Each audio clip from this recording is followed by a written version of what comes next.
If you are thinking of buying a home in the west end of the GTA, Etobicoke, Mississauga, Oakville, Burlington, but you're not sure what is required, this video is for you.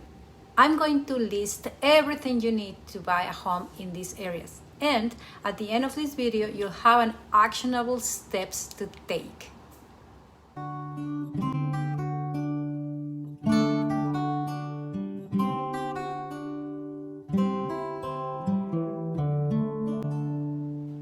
Hey, my name is Lucila Padilla and I'm your local realtor with iPro Realty, and I specialize in helping home buyers in the west end of the GTA to buy their ideal homes for a reasonable price so they can move into a better home and improve their quality of life without having to worry a thing.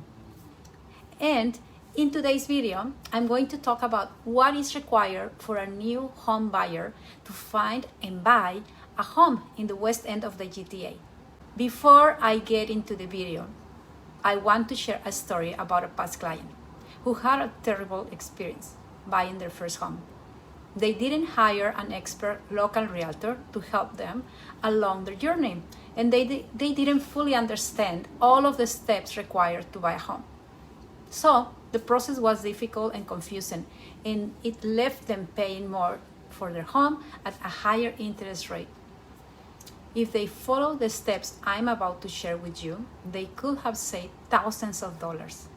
This client bought their second home with me, and I guided them through the entire process, making everything fun and easy.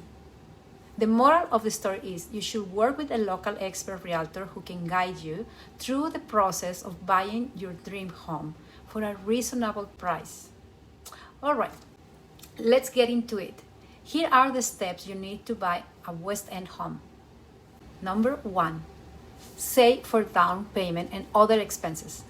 The first thing you need to do before even thinking about buying a home is to save for a down payment.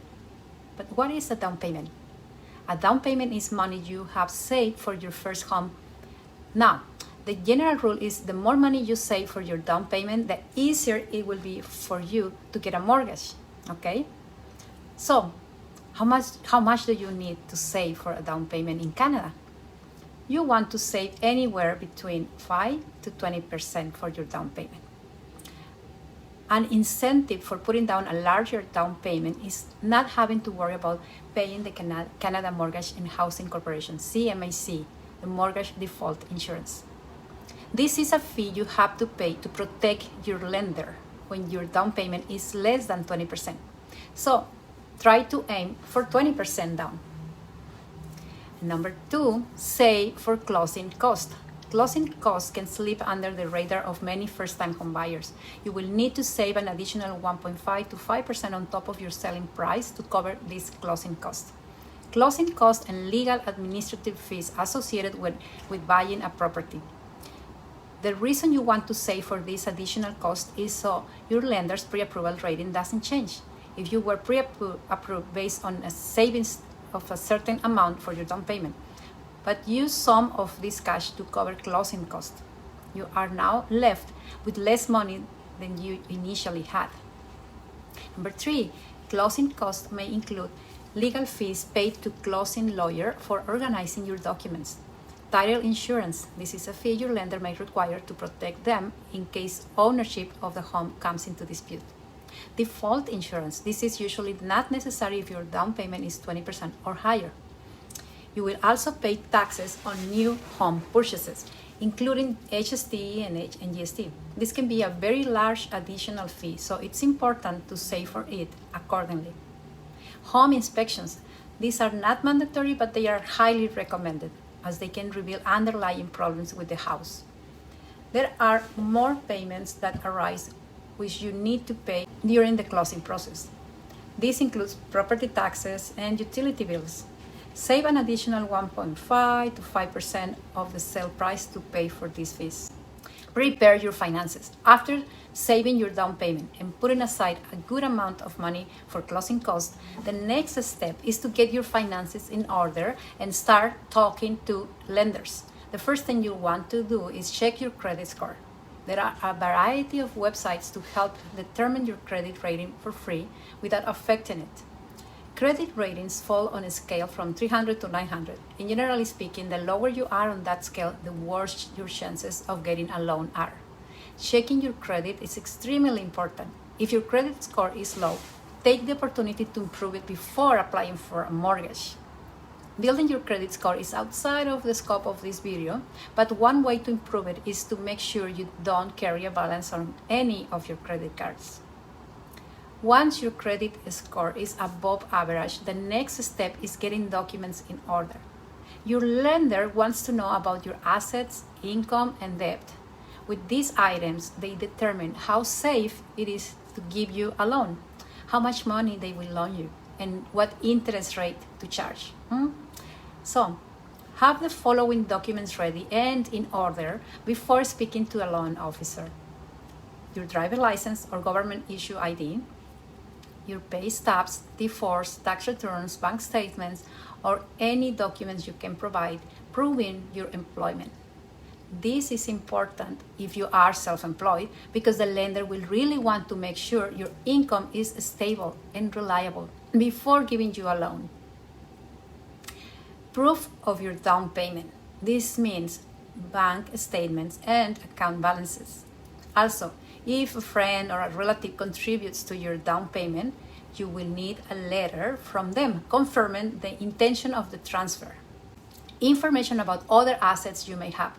This includes receipts for items you own, supporting your case for the value of your assets. The last thing you need is any information regarding money you borrowed. For example, credit card balances, card loans, leases, lines of credit, student loans, or any other financial obligations, including spousal or child support payments. Get a mortgage pre-approval. The next step is to speak with the lender about getting pre-approval for your loan. I recommend getting quotes from 3 different lenders before locking in. This will let you compare interest rate between lenders, okay? Now, getting pre-approval is an important step in purchasing a home. Depending on the lender, it allows you to know how much you can borrow and how much money you'll pay in monthly mortgage fees. So, you can even lock in an interest rate for 60 to 120 days while shopping for your home. And now, start house hunting. Once you have your down payment along with closing cost funds in the bank and you receive pre-approval from your lender, you can start searching for your dream home. There are a few ways you can do this. You can start looking on listings websites like realtor.ca, or you can reach out to a local realtor and they will help you find exactly what you are looking for. There are many advantages to working with a realtor, including accessing off-market properties. I recommend interviewing a few agents before making your decision. This ensures your agent keeps your best interest in mind. Now, if you're interested in buying a property in the West End, I can help you find a property you'll fall in love with. I have a large network of exclusive properties in the area, and I'd love to put you in touch with a seller that suits your needs. So, if that's what you want, my email is lucila@lucilapadilla.com. My phone number is 647-926-5829. You can also send me a direct message on Facebook. Just search Lucila Padilla, your real estate agent for life, or you can send me a direct message on Instagram. My username is @Lucila Padilla Realtor. And even if you're not looking to buy or sell a home right now, but you want to learn more about the market, the process, and other mistakes to avoid and best practices to do, subscribe to my YouTube channel because I create lots of educational content, and click on the bell icon so you get notified when a new video comes out. Or again, just reach out. I love helping people. I love real estate. And thank you for watching.